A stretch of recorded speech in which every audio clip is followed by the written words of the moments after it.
Hello guys, alam nyo, nag-video lang ako niyan pero wala akong ginagawa niyan. Basta kunyari may sinusulat-sulat lang ako, ganun.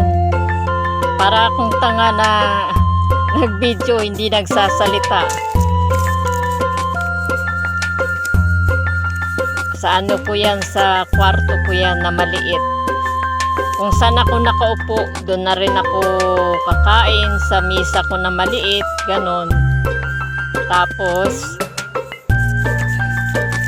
kung saan ako nakaupo, doon na rin ako matutulog. May papag ako, ganun. Yan. Mahaba pa ang buhok ko niyan kasi ngayon, maiksi na yung buhok ko ngayon Yan, mahaba pang buko niya kasi 4 na taon na yan na video Ngayon ko lang in-upload. I-upload ko dito sa YouTube, ganun. Tapos inedit ko lang, pinaganda ko siya, ganun. Ayan. Ang daming mga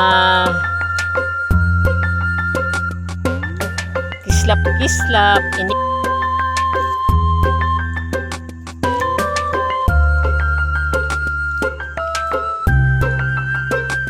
Mataba pa ako niyan mataba pa ako niyan. Tapos pag mataba kasi ako, ganyan, yan.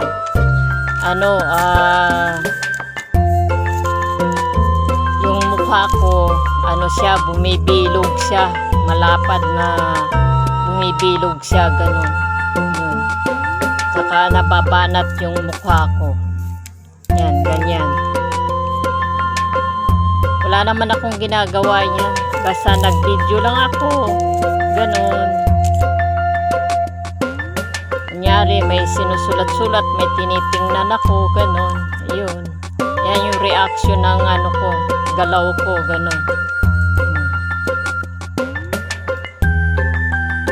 Tapos minsan, pagka tumitingin ako, nahihirapan ako tumingin kasi dahil nga sa mata ko, ganon. Isang mata ko kasi may yung sa kanan hindi na nakakakita, ganun. Tapos yung kaliwa yan na lang yung nakakakita. Kaso lang kung minsan naman okay yung paningin ko, kung minsan naman blurred siya, ganun. Blurred siya. Kasi nagkaroon niya ng katarata yung dati kasi ang sakit lang ng mata kong dalawa glaucoma. Tapos nung 2024 mga March yata yun, March, hindi ako nakapagpatak ng ng maintenance ko, yung eye drops ko sa mata. Ngayon, ilang buwan din yun, hindi ako nakapagpatak.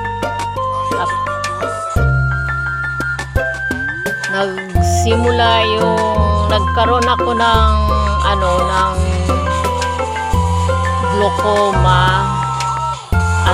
Ang edad ko, nagkaroon ako ng glaucoma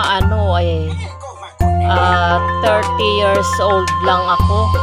Year 2000, tandang-tanda ko pa yun Year 2000, December. Yun, inatake ako ng gusto. Bali, nangangati yung mata ko. Ganyan, nangangati. Tapos, nangangati siya. Tapos, masakit ulo ko, tapos namumula yung mata ko. Tapos minsan nahirapan na ako tumingin, nagpa-check up ako sa doktor. Doon pa ako noon nakatira sa Quezon City sa may Osmeña Street, San Francisco del Monte, Quezon City. Tapos nagpa-check up ako doon sa isang hospital doon na parang private. Yun, ang sabi nga daw, ang sakit ng mata ko glaucoma. Tapos ang ginawa naman nung tawag niya nung doktor, ni-refer ako dun sa Quezon City Eye Center. Dun ako magpa-check up, ganun. Tapos, yun, ang ginawa naman niya sa akin, niresitahan ako ng pangpatak. Tapos, yun ang ginagamit ko. Mabuti naman, unti-unti naman nawawala. Ganun. Yun, time yun, noon, unang-unang nagkaroon ng mata ko ng glaucoma. Nanonood ka pala eh. Nanonood ka. Kaliwa. Bali, edad ko lang nun, 30. Year 2000, December yun. Tapos, nung nagpa-check up na ako dun sa, sa Quezon City Eye Center, yun, ang sinabi nga nung doktor, glaucoma, yung sakit ng mata ko, yung yung kaliwa. Pero nung time na yun, yung kanan ko, wala pang glaucoma yun, wala pang glaucoma. Yung kaliwa lang, kaliwa. Ngayon, ang ginawa ng doktor, sabi niya, kailangan ng i-laser yung mata mo sa kaliwa. Kasi parang medyo hindi na maganda siya. Ngayon, sabi ko, sige, total, kasi noon naman may trabaho naman ako, kaya sa private yun eh, sa Quezon City Eye Center. Tapos, sabi nga nung December siya,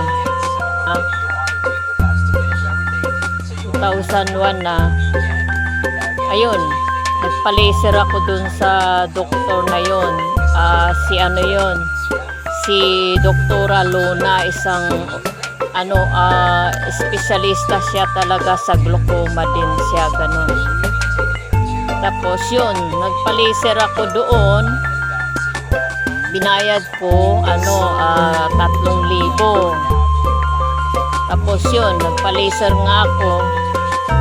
Pero yun, ang ginawa sa akin na laser, mano-mano.